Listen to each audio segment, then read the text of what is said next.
manararoatra fa amin'izao vaninandro farany zao Parce que on profite parce qu'en ces derniers jours, tena mandrotsaka ny fanambarany Andriamanitra le Seigneur déverse ses révélations, sa révélation ho an'ny fiangonany. pour son Église. Zay mahatonga antsika amin'izao vaninandro farany zao a Et c'est la raison pour laquelle en ces derniers temps, tokony vao maika ny fiangonana anana etaeta ny tenin'Andriamanitra l'Église devait avoir plus de cette soif de la parole de Dieu. fa ny zavatra mahagaga dia zao anefa Mais ce qui est étonnant, Andriamanitra mandrotsaka ny fanambarany a Dieu envoie sa révélation, Andriamanitra mandrotsaka ny fahazavany a Dieu déverse sa lumière. fa ary ny fiangonana mandray ao anatin'izany a Et l'Église entend cela et reçoit cela, fa mametraka an'izany fahazavany zany ho any ambany farafara mais l'Église met cette lumière sous le boisseau. tsy mamelanja loatra ny tenin'Andriamanitra L'Église ne considère pas la parole de Dieu. zay ny any tena miteny mafy ato am-poko a Et c'est ce qui est qui parle fort dans mon cœur. raha tsikaritra a Si vous avez remarqué, dia nanambara teto anivon'ny fiangonana nandritry ny herinandro vitsivitsy a durant quelques semaines ici au niveau de l'Église, dia te hanindry kokoa ny aminy hoe fiainana mihitsy ilay tenin'Andriamanitra je veux vraiment appuyer sur cette vie avec Dieu, fiainana n'ilay tenin'Andriamanitra de vivre réellement la parole de Dieu. mba araka ny teny Jakoba hoe tsy ho mpiaino-mpanadino isika Et comme Jacques l'a dit, qu'on ne soit pas des auditeurs oublieux, fa ho mpiaino-mpakatoa ny tenin'Andriamanitra mais que nous obéissons réellement à la parole de Dieu. ny alady anankiray a Un dimanche, dia tsy ampy hanorenana ny finoantsika un dimanche ne suffit pas pour affermir notre cœur. raha ny andro alahady a Si un dimanche, no everitsika na eritreretantsika hoe avitantsika miarika ny inona re zany hoe aloha ataoko amin'ny teny mba ho azany mialy le izy a hoe fikororoan'ny fahavalo a na ny fanafian'ny fahavalo eo amin'ny fiainantsika si nous pensons qu'un dimanche suffit pour que nous puissions faire face aux attaques de l'ennemi, dia diso hevitra isika alors nous nous trompons. fa tena mila ny tenin'Andriamanitra isanandro isika Mais nous avons besoin de la parole de Dieu chaque jour, ahafahantsika miarika ny andro mahory afin que nous puissions faire face aux temps difficiles. satria misy ny andro mahory alasianabavy Parce qu'il y aura les temps difficiles, frères et sœurs. tsy afaka hoditsika fanina izany na hoe ignorentsika Mais nous ne pouvons pas ignorer cela, que nous ne pouvons pas ignorer. fa mila ny tenin'Andriamanitra isika Mais nous avons besoin de la parole de Dieu. ary mila mandray marina an'izany tenin'Andriamanitra zany Et nous avons besoin d'accepter réellement, de suivre de près cette parole. izay ny filazan'i Jesosy azy ao amin'ny Marka hoe mba tena hita tany lonaka ny ilay voza nafafy. Et c'est ce que Jésus a dit dans l'évangile de Marc, que la parole puisse trouver une terre, une bonne terre ao anatsika fa raha voafafy eny amin'ny tsilo a na voafafy eny amin'ny arabe a eny amin'ny lalambe a mais ny tenin'Andriamanitra si la parole de Dieu était semée dans les pierres ou les épines, dans dia les endroits pierreux, tsy afaka mamoy eo amin'ny fiainantsika zany. alors la parole ne peut pas être plantée dans notre vie. Dia magaga ny olona ankehitriny a Mais c'est étonnant, les hommes de nos jours, eo anatrehan'ny andao aka sarisary teny anankiray isika allons prendre une image, une métaphore. dia zao hoe mandeha anatina ala be anankiray amin'ny andro alina Nous allons marcher dans une forêt en pleine nuit, nefa tsy mitondra ny fanilo a ny fanazavana mais on n'emmène pas une torche avec nous, une lumière. dia inona ny réflexe maha-olombelona amin'izay fotoan'izay Et qu'est-ce que les humains, c'est quoi le réflexe de l'homme à ce moment-là? miasa ny sainy hoe misy lavaka atsy mamina vina. Et là, l'homme devine et pense, réfléchit, il y a un trou ici, ou il y a quelque chose par là. dia ohatran'izay mihitsy no fiainan'ny kristianina na ny fiangonana ny tenin'Andriamanitra ankehitriny. Et c'est exactement comme cela que l'Église est en train de vivre la parole de Dieu. Fa za mivavaka mba tena hanokatra ny masontsika anie ny tompo Mais je prie pour que le Seigneur puisse ouvrir nos yeux ahafahantsika mahita afin que nous puissions voir ny mazava-dehibe ny tenin'Andriamanitra. l'importance de la parole de Dieu Ka tena iainantsika an'izany marina et que nous puissions la vivre réellement eo amin'ny fiainantsika. dans nos vies. Raha tsy zany tsika dia mandeha amin'ny fisainantsika, Autrement, nous marchons selon nos pensées, mandeha amin'ny traikefantsika na ny expérience-ntsika, nous marchons selon nos expériences, mandeha amin'ny inona moa zany fikasantsika ny planintsika manokana, nous marchons selon nos propres plans, amin'ny sitrapontsika manokana, notre propre volonté. dia rehefa lavitra ny tenin'Andriamanitra ny olona satria lazainy fa tsy mahomby zany, tsy mahery ny tenin'Andriamanitra, Et lorsque nous sommes éloignés de la parole de Dieu, parce que nous pensons que la parole de Dieu n'est pas puissante, assez puissante, dia mivokatr'izay dia be dia be ny kristianina eo anivon'ny fiangonana, alors la conséquence c'est qu'il y a plusieurs chrétiens au niveau de l'Église. eo anivon'ny fiangonana izy ireo Ils sont au sein de l'Église, fa manana ny drafiny manokana, manana ny projetny manokana. mais ils ont leur projet personnel, leur propre projet. Zay ny tena mazava-doza ny fanalavirana ny tenin'Andriamanitra. Et c'est le plus dangereux lorsque nous nous éloignons de la parole de Dieu. Lasa manana ny fisainantsika manokana tsika, Nous avons notre propre pensée hitondrantsika ny tokantranontsika. pour conduire notre foyer. Rehefa lavitra ny tenin'Andriamanitra ny olona, Lorsque nous sommes loin de lorsque les hommes sont loin de la parole de Dieu, raha tokony hitondra ny azo fijaliana izy eo anivon'ny tokantranony, si l'homme doit porter, se charger de sa croix dans son foyer, dia manana planina ho ana fisaraha-panambadiana izy ireo. alors les hommes ont un plan pour le divorce. Hitanareo, Vous zany voyez? fetraikana ratsy ny tenin'Andriamanitra, tsy ny fanalavirana ny tenin'Andriamanitra, C'est la mauvaise conséquence lorsque nous sommes loin de la parole de Dieu. dia mamorona ny drafitsika sy ny planintsika manokantsika. Alors nous inventons notre propre projet, notre propre plan. Miatra amin'ny sehatry ny fiainantsika maro samihafa zany, na ho an'ny tanora, na ho antsika lehibe, na ho an'ny mpivady. Et cela concerne dans chaque aspect de nos vies, que ce soit les jeunes, les couples, etc. Raha vao tsy mijoboka ao anatin'ny tenin'Andriamanitra mihitsy isika, Si nous ne plongeons pas nos regards dans la parole de Dieu, dia tsy mahita ny taridalana mazava hoe zao ny sitrapon'Andriamanitra, alors nous ne voyons pas clairement les directives du Seigneur. dia mamorona ny plany manokana ny olona. Alors les hommes inventent leur propre plan. Lasa tsy manam-paharetana ny tanora, fa lasa mandeha amin'ny filan'ny tanora fanahy. Les jeunes n'ont pas cette constance, mais ils sont comme ceux qui sont jeunes en esprit, Mandeha amin'ny filany izy ireo dans leur propre passion, leur désir, mandeha amin'ny danikipony izy ireo selon leur désir. eny fa ny fandresendahatra ry raha lasianabavy dia zao. Mais frères et sœurs, la conviction, Nazavain'ny tompo azy zany nisy fahazavana tonga tao am-poko tamin'ny herinandro lasa teo et la semaine dernière, il y a eu une lumière que j'ai reçue de la part du Seigneur. fa na ny zanakitsika 7 taona 8 taona ny ao anatin'ny adolescence, ny ao anatin'ny ina moa zany adolatsento Mais nos enfants qui ont 7 ans, 8 ans ou qui sont en pleine adolescence, tsy fantatra hoe amin'ny fomba ahoana je ne sais pas de quelle manière, mangatah isika ny fahendren'ny tompo mais allons demander la sagesse de Dieu. fa mila mihaino tenin'Andriamanitra ny olona. Mais nous, les hommes ont besoin d'écouter la parole de Dieu. Ary zay mahatonga milaza hoe raha ny alahady ny aninantsika ny mahasatisfait antsika ny alahady C'est pour cela que je dis que si nous nous contentons qu'un seul dimanche, seulement le dimanche, dia tsy ampy hiatrehantsika ny andro mahory zany cela ne suffit pas pour faire face au temps difficile. dia hany ka mahitsika ny anivon'ny iresaka ny amin'ny 12 taona 13 taona reo adolescent zany Ainsi, là je vais parler des adolescents qui ont 12, 11 ans.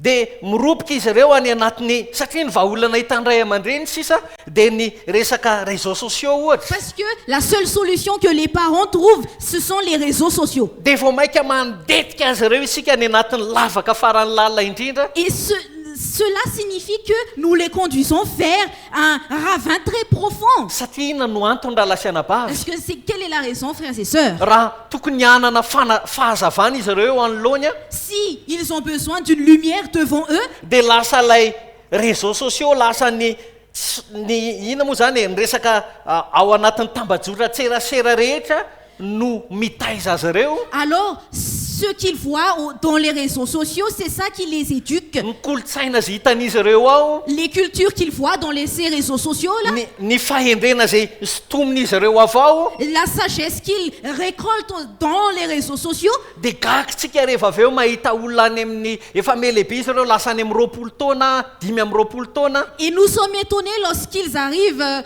dans un certain âge, à 15 ans, à 20 ans, dia ozy izy hoe nareo tsy mba nananatra ahy mantsy any ray aman-dreniny. et ils vont dire à leurs parents, vous ne nous avez pas avertis. Satria vokatry ny tsy fananantsika tenin'Andriamanitra Parce qu'à cause de notre manque de la parole de Dieu, dia mipriventsika an'izay koa ny zanakitsika, alors nous avons privé aussi nos enfants de cela. dia efa anatina drafitra tsy azo iverenana intsony izy ireo a, tsy afaka miverina intsony a. Alors ils sont dans un plan où il n'y a plus aucun retour en arrière. Zany ihany tena nanarako ny tanora foana mandrakariva, Et c'est à cela que j'avertis les jeunes tous les jours. satria efa mba tanora ihany tsy hoe antitra akory a. Ce n'est pas que je suis vieux, mais j'ai été jeune aussi à l'époque. Fa nahita fiainan'olona tanora koa tamin'ny fahatanora any a, Mais j'ai aussi vu des jeunes, la vie d'un jeune. dia Dans sa ankehitriny a jeunesse. efa efatra amin'ny 20 taona le olona, Et aujourd'hui, il a 54 ans, le olona cette personne. fa misy fanenenana ao anaty, Mais il y a un regret en lui. ary a sarotra no hiverina ry raha lasianabavy. Et c'est difficile de retourner en arrière, frères et sœurs. Efa nahita karazana tranchana fiainana zany a, Donc j'ai vu plusieurs tranches de vie. dia nahita ny fanenenana karazan'olona sasany a, J'ai vu des regrets dans certaines personnes. fa misy zavatra tsy afaka hiverenana intsony. Mais il y a une chose où c'est impossible de faire un retour en arrière. Jesosy mamela heloka, Jésus, il pardonne les péchés. Jesosy a afaka mikasika ny fonizaniza, Jésus peut toucher le cœur de quiconque. azay ny fahagagana ananantsika kristianina. Et c'est le miracle que nous avons, nous les chrétiens. Amen. Amen. Amen. Amen. Fa mila mitoetra amin'ny tenin'Andriamanitra sika. Andao ny hamaky sika amin'ny ohabolana toko 4:20 Mais hoe nous devons demeurer dans la parole de Dieu. Donc, ohabolana toko 4:20 andininy 12. Proverbe. Verset 14. Proverbe 14. Chapitre 14, verset 12. Chapitre 14, verset 12. Merci.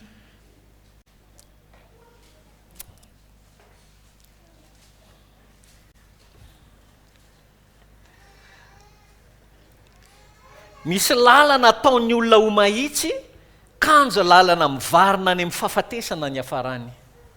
Telle voie paraît droite à un homme, mais son issue, c'est la voie de la mort.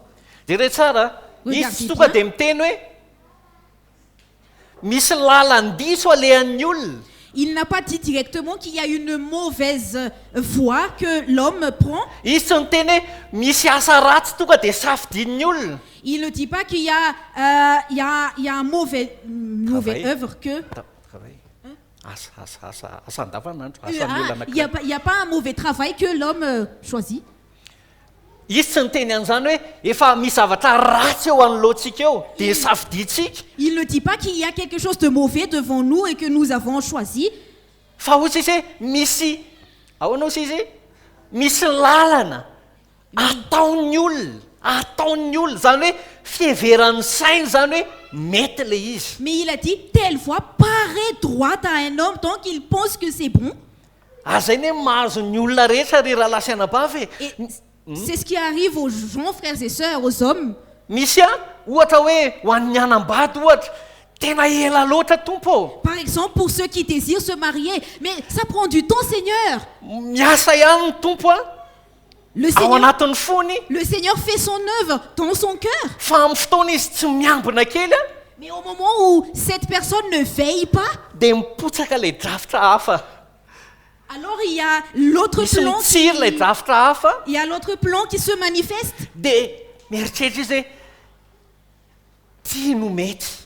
Et la personne pense que c'est la bonne voie, c'est le bon plan. Misy lalana everiny olona fa mahitsy Une voie qui paraît droit à un homme, kanefa makany amin'ny fahafatesana ny hafarany. mais son issue c'est la voie de la mort. Fa tsisy afa-tsy ny ten'Andriamanitra ihany raha lasianabavy a Mais il n'y a que la parole de Dieu, frères et sœurs, no velona sy mahery. qui est vivante et puissante. Hébreu toko faefatra Hébreux chapitre 4. andiny faharoambeny folo. Hébreux 4, 12.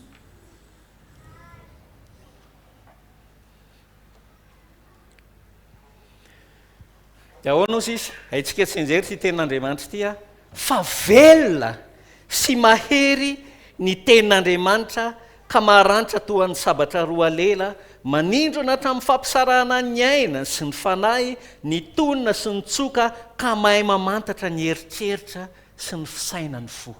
Nous connaissons par cœur cette parole, car la parole de Dieu est vivante et efficace, plus tranchante qu'une épée quelconque à deux tranchants, pénétrant jusqu'à partager âme et esprit, jointure et moelle. Elle juge les sentiments et les pensées du cœur. Andao alaitsika tsirairay io andininy io. Allons décortiquer, vraiment prendre un par un ce passage. Miresaka ny amin'ny tenin'Andriamanitra izy.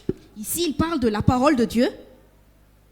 Miresaka ny amin'ny famarinany tenin'Andriamanitra ny véracité ozy izy ny teny frantsay ny tenin'Andriamanitra. Il parle de la véracité de la parole de Dieu. Fa tsisy afaka milaza fa ny tenin'Andriamanitra dia velona. Amen. Mais personne ne peut dire que la parole de Dieu est vivante.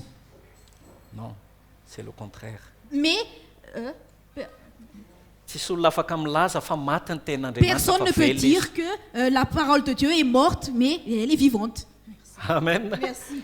Velona ny tenin'Andriamanitra. La parole de Dieu est vivante. Ndraindray mandalo amin'io andininy io tsika fantatsika satria converti efa 5 taona lasika dia velona sy mahery ny tenin'Andriamanitra maranitra toy ny sabatra roa lela. Parfois, nous répétons cela parce que ça fait des années que nous sommes nés de nouveau. Fa ndao tsika hijanona eo amin'ilay hoe fa velona ny tenin'Andriamanitra. Mais allons rester sur le fait que la parole de Dieu est vivante. Amen. Amen. Velona ny tenin'Andriamanitra. La parole de Dieu est vivante. Ary ozy izy hoe mahery ny tenin'Andriamanitra efficace ozy izy. Mahomby. Et la parole de Dieu est efficace. Dikan'izay eo amin'ny fiainan'ny kristianina Cela signifie que dans la vie d'un chrétien, tokony hisy vokatra raha lasianabavy. on devrait voir des fruits, frères et sœurs. Ary araka ny teneniko tamin'ny fizarana farany a Et comme j'ai dit lors de mon dernier prédication, dia tokony any amin'izay vokatra izay kokoa no ahoana moa milaza an'izany tokony évident kokoa izay vokatra izay tokony hitatazana kokoa izay vokatra izay eo amin'ny fiainan'ny kristianina ankehitriny. donc ces fruits doivent être évidents dans la vie d'un chrétien. Satria maninona velona ny tenin'Andriamanitra ary efficace na mahery ny tenin'Andriamanitra. Parce que la parole de Dieu est vivante et efficace. Nahoana misy kristianina ankehitriny a Pourquoi il y a des chrétiens de nos jours tsy mahavita mamela helika mihoatra noho n'izao tontolo izao azy. qui n'arrivent pas à pardonner plus que le monde? Nefa velona sady efficace ny tenin'Andriamanitra. Et pourtant la parole de Dieu est vivante et efficace. Maninona misy tanora kristianina Pourquoi il y a des jeunes chrétiens miaina faratsiana lavitra noho ny tanora n'izao tontolo izao a qui ont une mauvaise vie pire que le monde? nefa velona ny tenin'Andriamanitra ary mahery ny Et tenin'Andriamanitra. pourtant la parole de Dieu est vivante et efficace. Tiako mihitsika tena hanome lanjy considéré hoe velona ny tenin'Andriamanitra ary mahery ny tenin'Andriamanitra. J'aimerais vraiment que nous considérons que la parole de Dieu, elle est vivante et elle est efficace. Maninona misy mpivady a tsy mety tafavoaka mihitsy ao anatin'ny olana nefa velona sy mahery ny tenin'Andriamanitra. Pourquoi il y a des couples qui n'arrivent pas à s'en sortir dans leurs problèmes et pourtant la parole de Dieu est vivante et efficace? Raha lasianabavy Frères et sœurs, mila mahita tanlonaka ny tenin'Andriamanitra ao anatin'ny fotsika. la parole de Dieu doit trouver une bonne terre. Zay mahatonga à an l'intérieur Jesosy de nous. milaza C'est pour cela que Jésus a dit, fanamafisana an'izany ao amin'ny Marka toko 4 qui ont confirmation à cela dans Marc chapitre 4. Rehefa milaza izy ny karazan-tany rehetra izay amafazana ny ten'Andriamanitra eo ambonimbony kely eo a. Lorsqu'il parle toutes les terres où la parole de Dieu est semée, dia zao no lazainy eo amin'ny andininy fafito amby roapolo a, ny Marka toko faefatra. donc Marc chapitre 4 verset 27.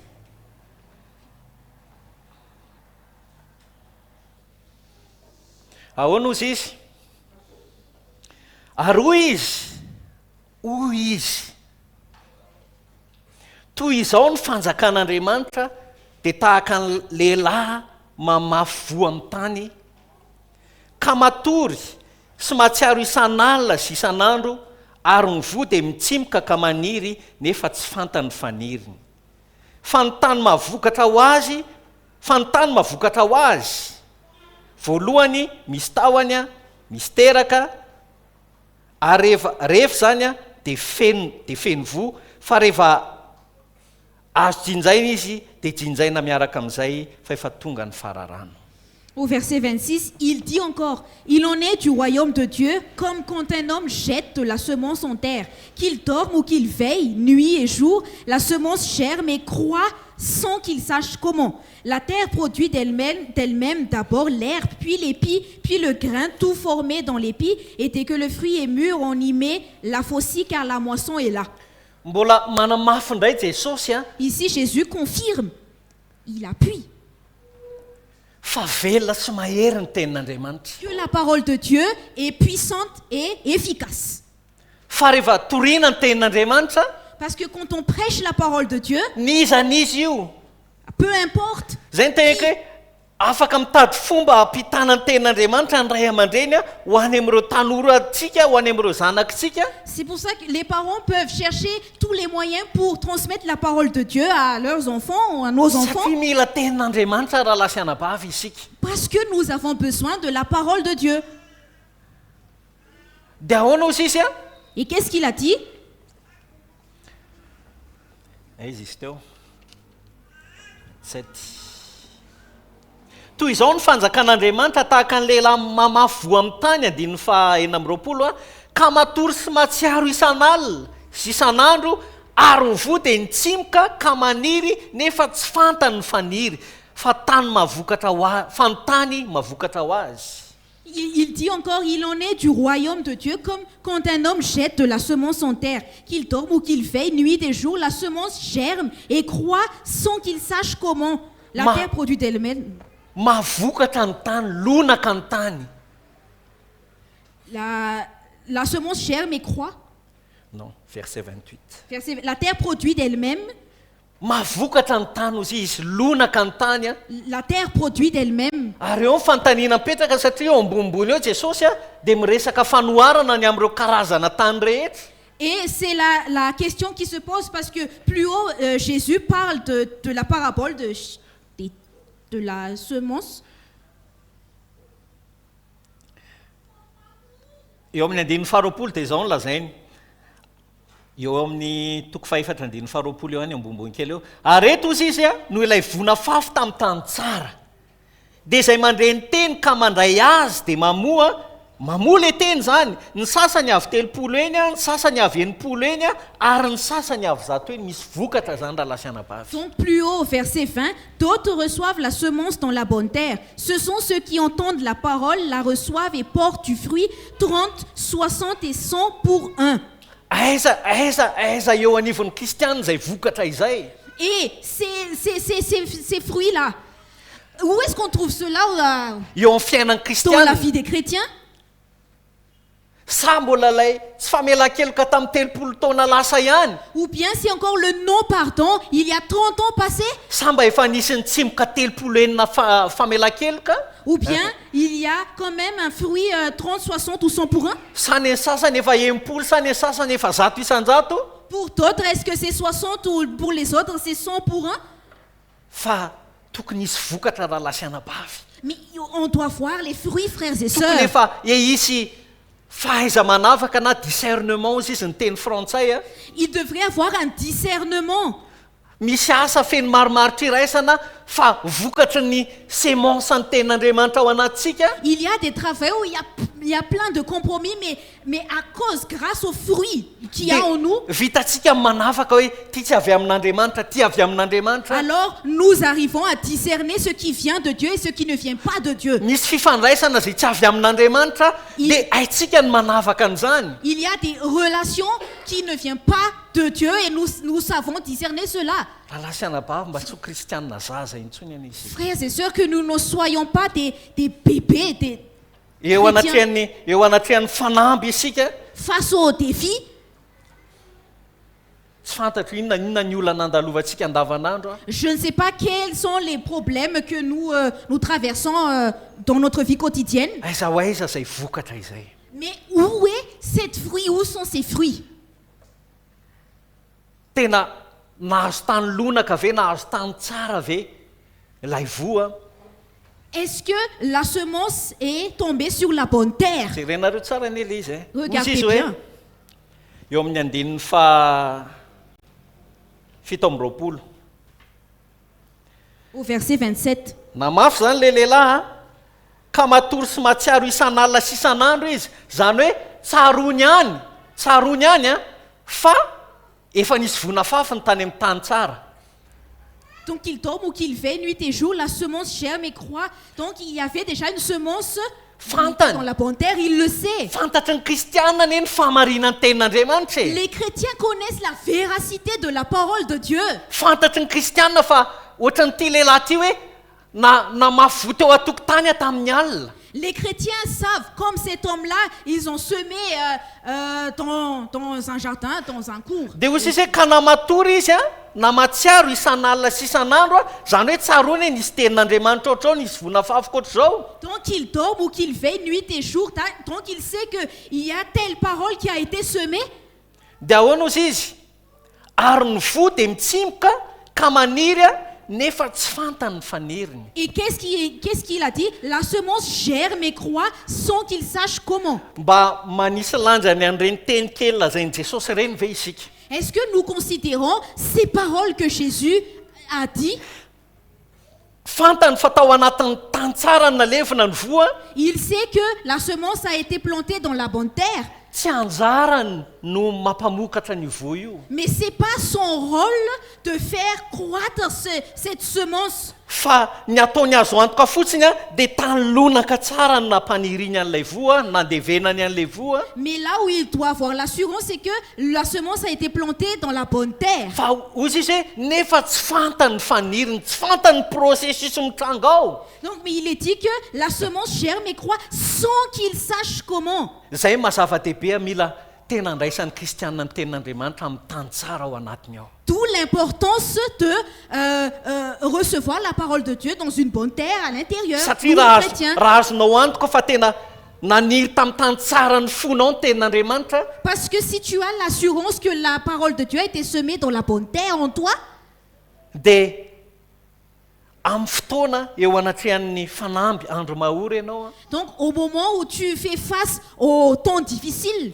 dia vitanao manafaka. Amen. alors tu seras capable de discerner. Ozy izy Jesosy hoe tsy fantatry ity lehilahy ty hoe efa manomboka maniry anie le voa ao anatiny ao ary zany nirina ho an'ny tsiraray avy raha lasianabavy. Jésus a dit que cet homme ne savait pas que la semence germe et croît, et c'est ce qu'on désire en chacun de nous, frères et sœurs. Za raha lasianabavy tena miaina ny zavatra lazain'i Jesosy io mihitsy. Moi, frères et sœurs, je vis réellement ce que Jésus a dit. Mangetaheta ao anatin'ny foko ao J'ai cette soif dans mon cœur. Ary tsy avy amiko Et ça ne vient pas de moi. fa amin'ny fotoana tokony amela heloka dia mamela heloka. Mais au moment où je dois pardonner, alors je pardonne. Tsy fantatro ny fanirian'ny famela-keloka ao anatiko. Je connais ce désir de pardonner en moi. Tsy fantatro.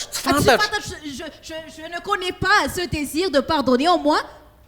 Fa amin'ny fotoana tokony amela heloka Mais au moment où je dois pardonner, satria nanokatra ny foko aho, parce que j'ai ouvert mon cœur, satria nangetaheta aho, parce que j'ai soif, dia vitako zany amin'ny fotoana tokony amela-keloka. alors j'arrive à le faire au moment où je dois pardonner. Ary eo amin'izay vokatra izay Et dans ce fruit, hitanareo ohatrany hoe tsotra ilay tenin'Andriamanitra Vous voyez, comme si la parole de Dieu est simple. Fa mila tena miaina tahaka izany ny kristianina. Mais les chrétiens ont besoin de vivre réellement comme cela. Mba tsy ho tahaka ny tsiparifary isika. Que nous ne soyons pas comme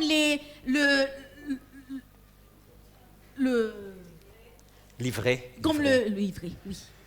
Fa mba tena ho vary any antsika amin'ny fotoanany tompo hanavaka ny vary sy ny tsiparifary. Mais que nous soyons comme le blé lorsque le Seigneur va Zany anena tonga ny séparer les tompo. deux. C'est pour cela que le Seigneur, Ozy izy hoe tsy izay rehetra miantso amiko hoe tompoko no andovan'ny fanjakan'Andriamanitra. ce n'est pas ce qui m'appelle Seigneur, Seigneur qui va hériter du royaume, Fa izay manao ny sitrapon'ny raiko izay any an-danitra. mais ce qui fait la volonté de mon Père qui Izay est dans manao les zany cieux. izay manao zany misy volonté atsika zany. Donc cela signifie qu'il y a une volonté en nous, Misy sitrapontsika zany. il y a notre volonté, Izay lay manao ny sitrapon'Andriamanitra. notre volonté de faire la volonté de Dieu. Amen. Amen.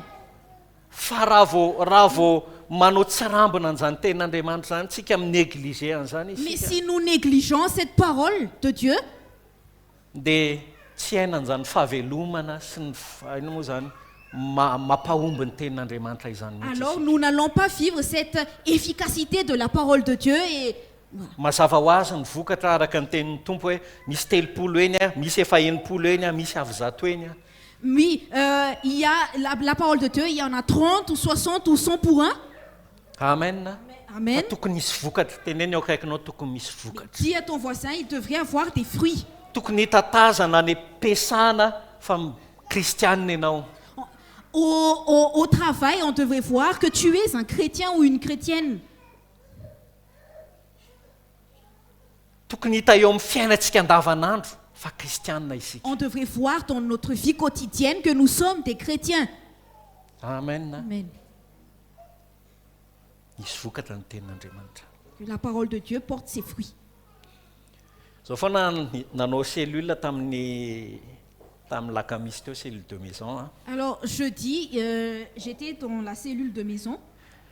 Dia ozy izy mantsy izay nanatrika teo hoe raha asian'Andriamanitra noto ny alahady sy ny fiainantsika andavanandro. Et j'avais dit à ceux qui étaient présents, si Dieu doit noter notre vie quotidienne, Ny alahady isika le dimanche, tena bravo daholo. le dimanche c'est bravo. Fa noto omen'Andriamanitra sur 10. Et la note que Dieu donne, c'est une note sur 10. Misy mahazo 9,8 sur 10 ny lahady. Il y en a qui reçoivent 9,9 sur 10, 8 sur 10. Misy mahazo 8 D'autres qui reçoivent 8 sur 10. fa rehefa mandeha ny latsinainy ka hatramin'ny asabotsy Mais dès que il y a le lundi jusqu'à samedi, misy mahazo 3 sur 40. il y en a qui reçoivent 3 sur 40.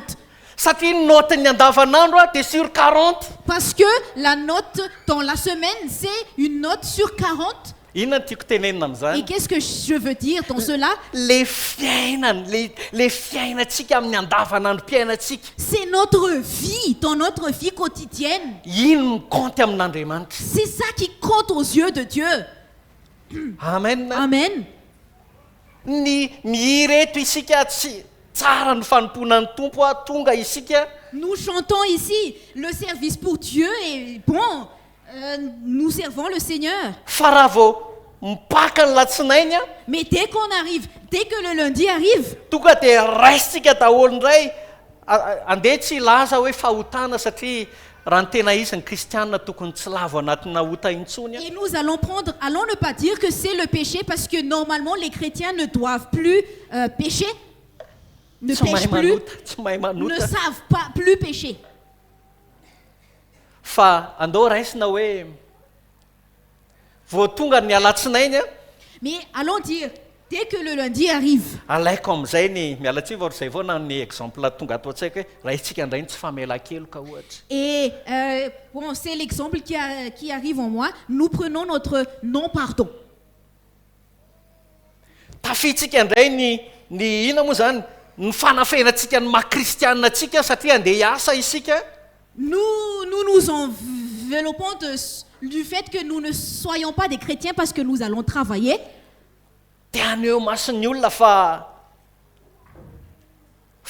mitovy amin'izy ireo isika. Et on veut montrer devant nos collègues que nous sommes comme eux. Eo anatrehan'ny vaditsika Face à notre mari ou notre femme, tsy tandremantsika intsony zavatra aloky ny vavantsika, teneny ny vavantsika, nous ne veillons pas à ce qu'on dit. fa raha lasy anabavy raha manana alahelo amin'ny teny aloky ny vavantsika, ny vaditsika na ny zanakitsika. Mes frères et sœurs, si notre mari ou notre femme ou nos enfants sont tristes à cause des paroles que nous leur disons, mila mentsika landy zany. nous avons besoin de considérer cela. Ary mila mitombo avy telopolo eniny amin'izany isika. Et nous devons croître 30, 60 ou 100 pour 1 dedans. Ho azy ireo amin'ny alalan'izany. À travers cela. Amen. Le vora lasy anabavy. C'est le fruit, frères et sœurs. Ce fruit. Lay vokatra mila hita eo anivon'ny fiainatsika. Le fruit doit être vu au niveau de notre vie. Amen. Mila hita eo anivon'ny fiainatsika. On devrait voir cela dans nos vies.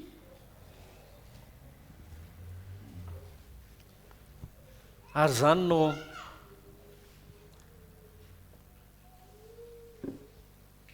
tena fitadiavan'Andriamanitra amin'izao vaninandro farany zao. Et c'est ce que Dieu recherche en ces derniers jours.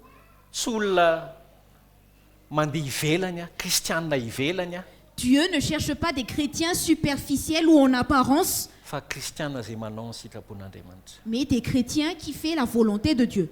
Niaino ianao, nandrenao, Tu as entendu, tu as reçu, aiza ny fankatoavana an'izany. mais où est l'obéissance à ce que tu as reçu? Amen.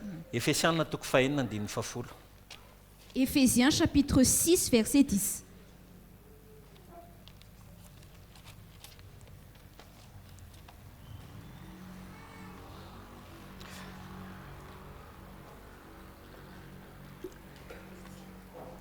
Amin'jaona toko faefatra, Dans Jean chapitre 4, raha roto kely fotsiny tsovakitsika ao anatin'izany, je vais profiter, nous n'allons pas lire cela, fa hozy izy Jesosy hoe mais Jésus a dit, ny delisy indrindra ho ahy ny sakafoko izy Jesosy ny hanina ho ahy mon délice, ny hanina ho ahy manoriture ma nourriture, dia ny manao ny sitrapony raiko. c'est d'accomplir la volonté de mon Père. Amen. Amen. Raha lasy anabavy mba ho ao anatsika neza izany fo zany. Que nous ayons aussi le même cœur, frères et sœurs, en Hitanareo nous. zany fon'ny Jesosy zany antsoina hoe tany lonaka. Vous voyez, ce cœur de Jésus, c'est ça la bonne terre. Andray ny tenin'Andriamanitra, tompo nizany zavatra mafindrira tamiko a dia ity zavatra ity. De recevoir la parole de Dieu. Alors, ce qui est dur pour moi, c'est ceci. Ny hanina ho ahy dia tianao ny sitraponao ahy. Ma nourriture, c'est de faire ta volonté. Amen. Amen. Dia mpianatra moa tsy nahazo azy tamin'izay fotoan'izay fa avy niresaka tamin'ilay vehivavy Samaritana Jesosy tamin'izay fotoan'izay dia hozy izy Jesosy hoe nenam planko hafa mihitsy. Mpianatra mbola lasa nandeha nitady sakafo. Et les disciples n'avaient pas compris parce que Jésus venait de parler à la femme samaritaine. Et il a dit que ma volonté, mon plan, c'est autrement. Dia mpianatra zany eritreretra hoe avy any a mitondra sakafo satria izay ny ambaran'ny Jaona toko faefatra hoe ny mpianatra ozy izy lasa nandeha nitady sakafo. Et les disciples ont cherché de la nourriture parce que c'est ce qui est écrit dans Jean. Dia rehefa tonga teo amin'ny Jesosy fa vita nyresaka Jesosy ilay Samaritana, le vehivavy Samaritana. Et lorsqu'ils sont venus devant Jésus, après que Jésus a parlé à la femme samaritaine, Dia nanontany tena azy izy ireo fa manina izy miresaka amin'ny vehivavy sy ny sisa. et ils se sont posé la question, mais pourquoi il parle à cette femme samaritaine? Dia avy eo rehefa vita nyresaka Jesosy tamin'ilay vehivavy Samaritana, Et lorsque Jésus a fini de parler avec la femme samaritaine, dia hozy izy le mpianatra hoe Jesosy efa tia ny sakafo a. et les disciples ont dit, Jésus, voici la nourriture. Anaovaka itsika e. Allons le lire. Allons Jaona lire toko cela. faefatra andininy faharoa amin'ny telopolo. Jean chapitre 4, verset 32.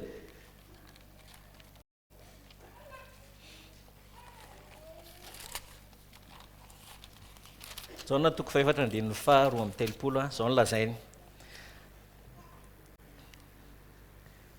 Fa hoy Jesosy tamin'ny mpianatra zany, izao a dia manakoanina izay tsy fantatra reo. Mais il leur dit donc aux disciples, j'ai à manger une nourriture que vous ne connaissez pas. Dia niresaka ny mpianatra ka nanao hoe nisy olona nitondra zavatra hohanina ho anazy ve? Les disciples se disaient donc les uns aux autres, quelqu'un lui aurait-il apporté à manger? Fa hoy Jesosy taminy ny haniko a dia ny manao ny sitrapon'izay maniraka ahy sy mahavita ny asany. Mais Jésus leur répondit, ma nourriture est de faire la volonté de celui qui m'a envoyé et d'accomplir son œuvre. Amen. Amen. Mba ho zany anie ny faniritsika tsiraray avy raha lasiana bava. Et que notre désir soit comme cela aussi, frères et sœurs. Mafy anie raha lasiana bava rehefa ao anatin'ny fiazomana zavatra anankiray isika e. Frères et sœurs, c'est dur lorsque nous attachons à une chose. Rehefa hoe tsy maintsy hisaraka amina zavatra anankiray isika. Lorsque nous avons besoin d'abandonner une chose. Fantatsika fa na io zavatra io na ny tompo mila fiditsika. Nous savons que nous avons besoin de faire le choix. Soit cette chose, soit c'est le Seigneur.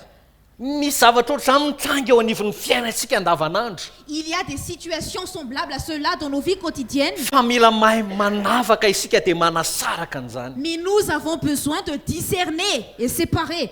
Dia zay no etaetan'i Jesosy. Et c'est le désir de Jésus. Isika ne mivavaka mba tena anana an'izay fon'ny Jesosy izay. Et je prie pour que nous ayons le même cœur que Jésus. Satria raha lasiana bava zay ne no ambaran'ny Hébreu teo e. Parce que c'est ce qui est écrit dans Hébreu. Mila mahay manavaka ny kristiana satria mahery velona ny tenin'Andriamanitra. Les chrétiens ont besoin de discerner parce que la parole de Dieu est puissante, efficace. Dia raha mahery velona ny tenin'Andriamanitra dia manasaraka ny aina sy ny fanahy izy.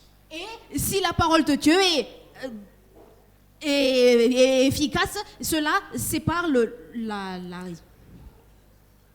manasaraka ny aina sy ny fanahy. L'âme et l'esprit. Oui, et cela sépare l'âme et l'esprit. Amen. Amen. Inona ny aina? Ny aina dia ny fihetsepontsika, ny safiditsika. Et c'est quoi l'âme? L'âme, c'est nos émotions et nos choix.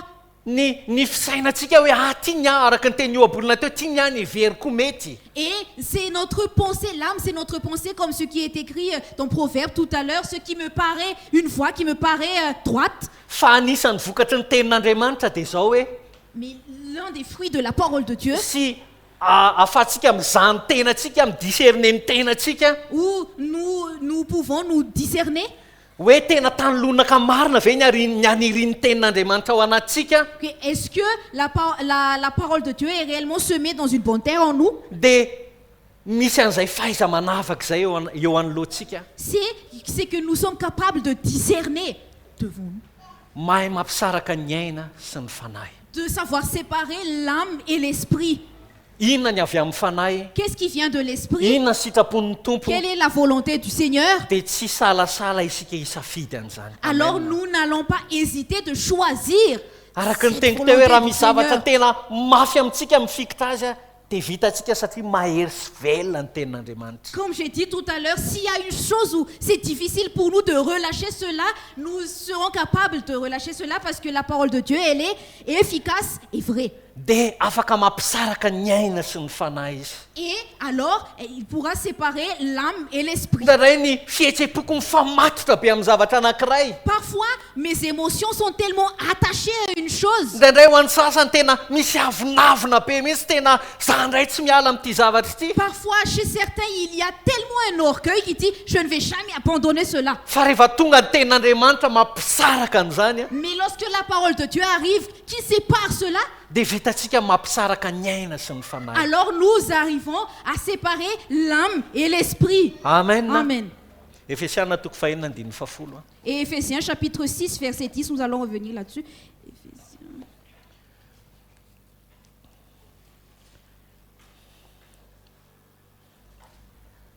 Farany mahereza ao amin'ny tompo sy amin'ny herin'ny faherezany.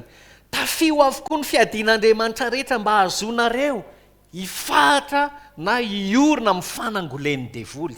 Satria misy ny fanangolen'ny devoly, misy ny fandrebireben'ny fahavalo, misy ny saina hafa izay tian'ny fahavalo entiny. Ka noho izany tafio ny fiadin'Andriamanitra rehetra andinin'ny fafolo ahafahanareo hifahatra amin'izany rehetra zany. Au reste, fortifiez-vous dans le Seigneur et par sa force toute puissante. Revêtez-vous de toutes les armes de Dieu afin de pouvoir tenir ferme contre les ruses du diable, parce qu'il y a les ruses du diable.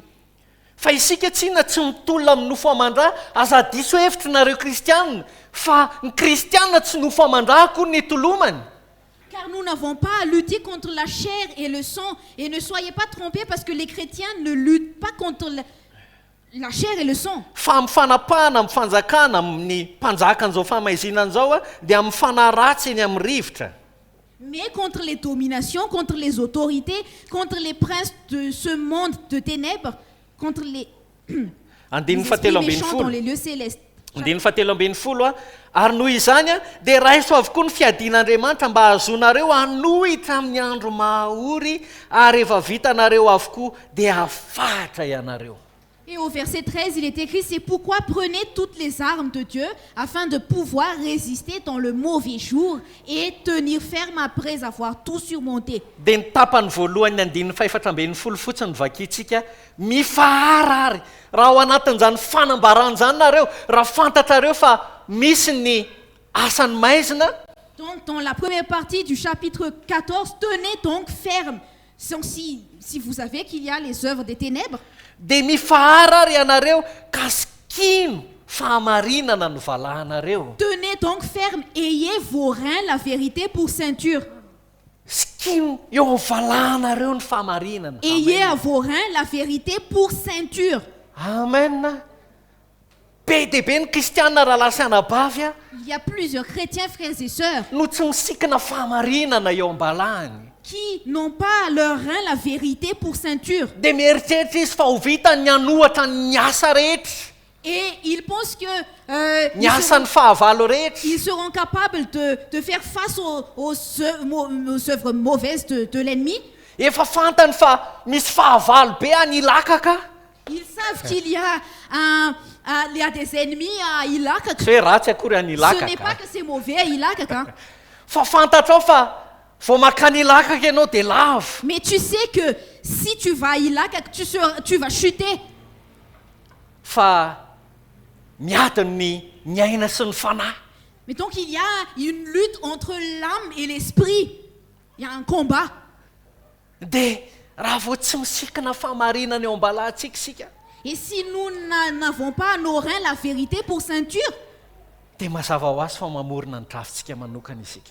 alors nous allons vivre selon notre volonté, suivre notre propre Mandeha amin'ny volonté. fomba mpivavahantsika miaraka amin'ny tenin'Andriamanitra eo am-bavantsika fotsiny. Nous marchons dans la religion avec la parole de Dieu qui reste uniquement sur nos Ohatra bouches. hoe tenin'Andriamanitra mivoana ao anatin'ny votoatony ohatra. Par exemple, une parole de Dieu qui sort du contexte. Hoe ny zavatra rehetra na inona ny zoany a dia ny zavatra rehetra miara-miasa soa an'izay Que tian'Andriamanitra. peu importe ce qui va se passer, mais tout concourt au bien de ceux qui aiment Dieu. Nefa fantatrao fa fahalavona no misy. Et pourtant, tu sais que tu vas chuter. Ary tsy mila makany Ilaka akory ary isika e. Nous n'avons même pas besoin d'aller à Ilaka. Fa raha pitsy ihany. Mais demain même, Misy safidy tsy maintsy safiditsika. il y a un choix que nous avons besoin de faire. Aoka ny tenin'Andriamanitra ahita tany lonaka ao anatsika. Que la parole de Dieu puisse trouver une bonne terre en nous, Amen. Ahafahantsika mandray fanapahan-kevitra marina. afin que nous puissions prendre une réelle décision. Satria ny tenin'Andriamanitra dia manovatra amin'ny fotom-pisainantsika mihitsy raha lasa anabavy. Parce que la parole de Dieu change même notre mentalité. Jereny eo Petera voalohany toko voalohany andiny faharoa amby roapolo hoe Allons lire dans 1 Pierre, chapitre 1er, verset 12. manova ny fisainan'ny fo ny tenin'Andriamanitra. La parole de Dieu change les pensées du cœur. Ankoatran'izany ny tenin'ny Romanina toko faharoa amby folo efa haitsika tsy enjery hoe aza manahaka an'izao toy izao amin'ny ovany fanavaozana ny saina hamantaranareo izay sitrapon'Andriamanitra. Comme il est écrit dans Romains, ne vous conformez pas au siècle présent, mais soyez renouvelés dans l'intelligence. Amen. Amen.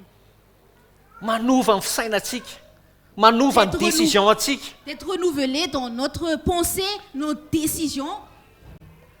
Petera voalohany toko voalohany andiny faharoa amby roapolo. 1 Pierre, chapitre 1er, verset 22. satria efa nidiovinareo ny fanahinareo tamin'ny fanarahana ny fahamarinana. Amen. Ayons purifié vos âmes en obéissant à la vérité pour en avoir un amour fraternel sincère. Averiko ilay teny, satria efa nidiovinareo ny fanahinareo tamin'ny fanarahana ny fahamarinana ho amin'ny fitiavan-drahalahy. Ayons purifié vos âmes en obéissant à la vérité pour avoir un amour fraternel sincère. Miresaka fitiavan-drahalahy izy fa raha mpangony teny io dia rehefa nisy fankatoavana ny fahamarinana. Il parle ici de l'amour fraternel, mais lorsque nous décortiquons cette parole, lorsqu'il y a une obéissance à la vérité, dia misy vokatra ao ny dikan'izay. cela signifie qu'il y a un fruit dedans. Satria raha vao tsisy fankatoavana ny fahamarinana, raha vao tsisy fanarahana ny fahamarinana, Parce que sans l'obéissance à la vérité, dia tsisy fitiavan-drahalahy tao. alors il n'y a pas un amour fraternel, sincère. Raha vao tsisy fanarahana ny fahamarinana, Et s'il n'y a pas l'obéissance à la vérité, dia tsy mahavita isika miatrika an'izay mety fanoheran'ny fahavalo, alors nous n'arrivons pas à faire face aux œuvres de l'ennemi.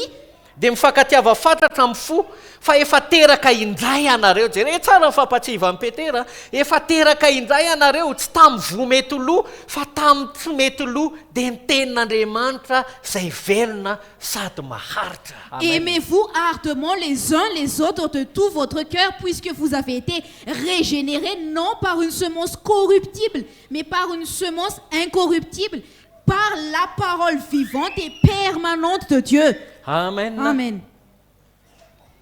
Rahalahy sy anabavy io, Frères et sœurs, ndao anitsana ny fiaditsika rehetra isika. allons abandonner toute notre résistance, toutes nos armes. toutes nos armes. Merci. Misy olona tena efa vonona amin'ny angady sy ny arony izy rapitso. Frères, il y a des gens qui sont déjà prêts avec toutes leurs armes, miaraka amin'ny fahamarinana izy ireo manokana. avec leur propre vérité et justice. Fa justice. aoka hiteny ao am-potsika ny Tompo, Mais que le Seigneur puisse parler à nos cœurs dia ho avotsitsika izay tokony avotsitra rehetra. et que nous relâchons tout ce qu'il faut relâcher. Amen. Satria efa nanadio ny fanahinareo nareo. Amen. Parce que vous avez purifié vos âmes Tamin'ny fanarahana ny fahamarinana. en obéissant à la vérité. Alléluia. Alléluia. Tamin'ny fanarahana ny fahamarinana. En obéissant à la vérité. Manova ny fankatoavantsika ny fahamarinana dia manova ny décision antsika rehetra. Notre obéissance à la vérité peut changer nos décisions, Amen. toutes nos décisions. Tsy maninona rahalahy sy anabavy na efa ao anatiny azy sika ankehitriny, ao anatin'ny tetikasatsika. Frères et sœurs, ce n'est pas grave si nous sommes dans notre projet. Fa aleo aza Il faut mieux prendre un nouveau départ.